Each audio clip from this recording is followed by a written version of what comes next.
isang teenager. Bata pa lang ito. Ang nakita ko kasi is, yung pagka-aksidente niya talaga ay kakasawi niya. Pero ando doon kasi yung words na careless. Artistang lalaki. Medyo nakikita ko siya sa politika, pero ang ikakasawi niya is part of murder. Pinasok to sa loob ng bahay, saka to siya pinatay.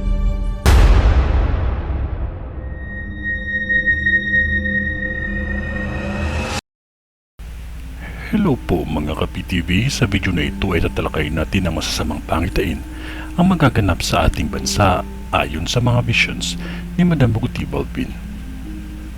Pero kung ikaw ay hindi pa nakasubscribe sa aking channel, baka naman.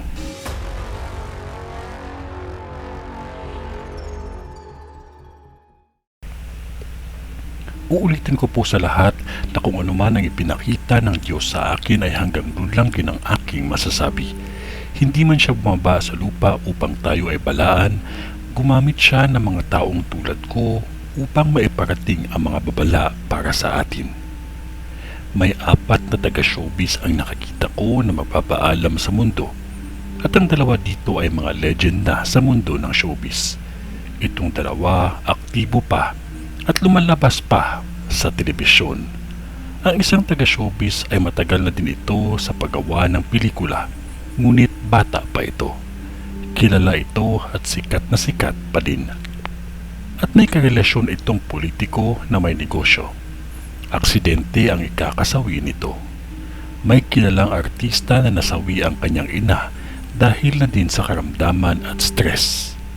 Lahat tayo ay iisa ang patutunguhan, sikat ka man o hindi.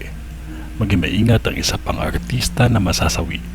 Dati itong isang Big Brother housemate. Maging maingat lamang ang lahat. Nasa sa inyo kung ito ay paniniwalaan ninyo. Ang mahalaga ay maging maingat at huwag makalimot. Ang manalangin tayo palagi. Ito ay ang bisyon ni Madam sa showbiz. Sa ngalan ng Diyos Ama, ng Diyos Anak, at ng Diyos Espiritu Santo. Amen.